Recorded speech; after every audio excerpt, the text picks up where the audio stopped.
Prosecution ಇಲ್ಲೊಂದು ಏನಾಗುತ್ತೆ ಅಂದರೆ, ನಾನೀಗ ಕಾಂಗ್ರೆಸ್ ನಾಯಕರೋ ಅಥವಾ ಬಿ ಜೆ ಪಿಯ ವಿರೋಧ ಪಕ್ಷಗಳೋ ಅವ್ರದ್ದೆಲ್ಲ ಒಂದು ವಾದ ಇದೆ ಇತ್ತೀಚೆಗೆ. ಇವರು ಏನೇ ಮಾಡಲಿ ಬಿ ಜೆ ಪಿಯೇತರ ಸರ್ಕಾರಗಳಿದ್ದಾಗ ಇವರು ವಿವೇಚನೆ ಕ್ಷಿಪ್ರಗತಿಯಲ್ಲಿ ಸಾಗುತ್ತೆ. ರಾಜ್ಯಪಾಲರುಗಳಿಗೆ ಬಿ ಜೆ ಪಿಯೇತರ ಸರ್ಕಾರ ಇರುವಂಥ ರಾಜ್ಯಗಳಲ್ಲಿ ವಿವೇಚನಾ ಅಧಿಕಾರ ಇದೆಯಲ್ಲ ರಾಕೆಟ್ ಸ್ಪೀಡಲ್ಲಿರುತ್ತೆ. ಬಿಜೆಪಿ ಸರ್ಕಾರ ಇರ್ತಾವಲ್ವಾ ಅಲ್ಲೆಲ್ಲ ಕುಮಾರಸ್ವಾಮಿಗೆ ಯಾಕಾಗ್ಲಿಲ್ಲ, ಜೊಲ್ಲೆಗೆ ಯಾಕಾಗ್ಲಿಲ್ಲ, ಸಹಜವಾದ ಪ್ರಶ್ನೆ ಅಲ್ವೇ ಇದು? ಕಾಂಗ್ರೆಸ್ ಅನ್ನೋದಲ್ಲ, ಯಾವುದೇ ಪಕ್ಷ ಕೇಂದ್ರದಲ್ಲಿ ಇದ್ರು ಅದಕ್ಕೆ ತದ್ವಿರುದ್ಧವಾಗಿರೋ ಪಕ್ಷ ಇಲ್ಲಿದ್ರೆ ಆ ಗವರ್ನರ್ ಅಲ್ಲಿಂದ ನೇಮಕ ಆಗಿರೋರು there is always leaning central government ಪರವಾಗಿ. ಅದಂತೂ ಆ ಲೀನಿಂಗ್ಸ್ ಅನ್ನ ನಾವು ನಮ್ಮ ಪೂರ್ವ ಬಿಡಕ್ಕಾಗಲ್ರಿ. ನಾನು ಕೃಷ್ಣಾಜಪುರದವನು, ಸಾಯವರೆಗೂ ಕೃಷ್ಣಾಜಪುರದವನೇ. ಒಬ್ರು ಬಿಜೆಪಿನವರೇ, ಕಾಂಗ್ರೆಸ್ ಅವ್ರು ನನ್ನ ಮೇಲ್ನೋಟಕ್ಕೆ ನಾನು ಗವರ್ನರು ಪಕ್ಷಾತೀತ ಅಂತ ಹೇಳ್ಬೋದು, ಬಟ್ ಒಳಗಂತೂ ಪಕ್ಷ ಇದ್ದೇ ಇರ್ತದೆ.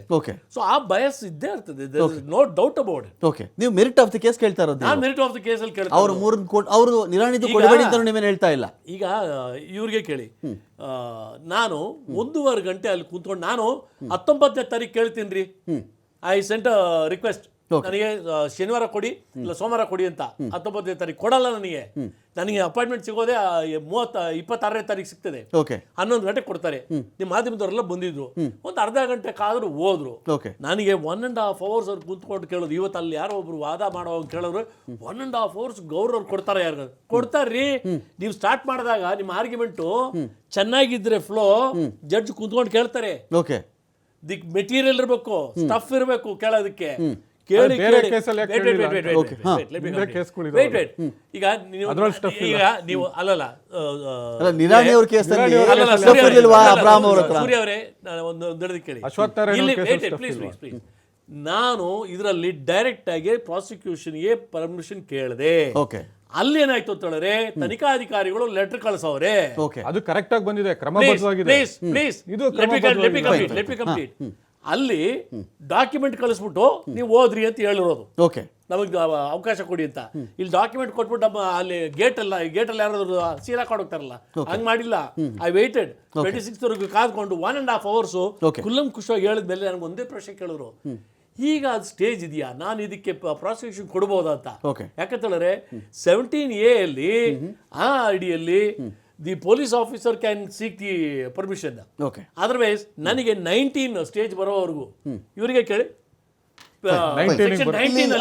ನನಗೆ ಅವಕಾಶ ಕೊಡಬಹುದು. ಒಂದೊಂದು ಬ್ರೇಕ್ ಟೈಮ್ ಸಾರಿ. ಇಲ್ಲಿ ಏನಂದ್ರೆ, ಈಗ ಅಬ್ರಹಾಂ ಅವರ ವಿಚಾರದಲ್ಲಿ ಕಾಂಗ್ರೆಸ್ಗೆ ಇರತಕ್ಕಂಥ ಪ್ರಶ್ನೆ ಅಥವಾ ಸರ್ಕಾರಕ್ಕೆ ಇರತಕ್ಕಂಥ ಪ್ರಶ್ನೆ ಅಥವಾ ಇನ್ ಜನರಲ್ ಇರತಕ್ಕಂಥ ಪ್ರಶ್ನೆ ಅಲ್ಲ ಸ್ವಾಮಿ. ಕುಮಾರಸ್ವಾಮಿ ಅವರು ಸಿ ಎಂ ಆಗಿದ್ದು 2006ನೇ ಇಸ್ವಿ ಕಾಲದಲ್ಲಿ, ನಿರಾಣಿಯವರು ಆನಂತರ ಮಿನಿಸ್ಟರ್ ಆಗಿರ್ತಾರೆ.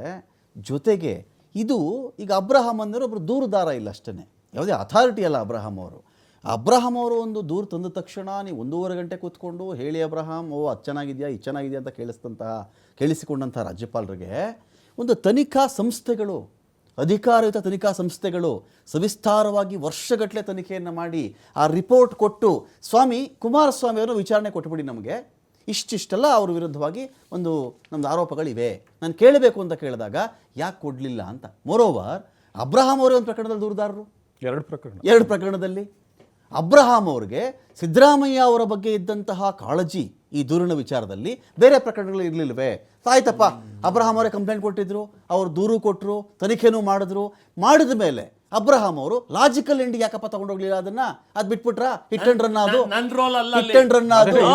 ಆಗ್ರಹ ಯಾಕೆ ಹೇಳಿ ಬರಲಿಲ್ಲ? ಪ್ರೈವೇಟ್ ಪರ್ಸನ್ ಆಗಿ ರೋಲ್ ಬರುತ್ತೆ, ಅದ್ರಲ್ಲಿ ಗೌರ್ಮೆಂಟ್ ಇಂದ ಬಂದಿರೋ ರೋಲ್ ಇಲ್ಲ ಅಂದ್ರೆ ಹೆಂಗ್ ಬರುತ್ತೆ?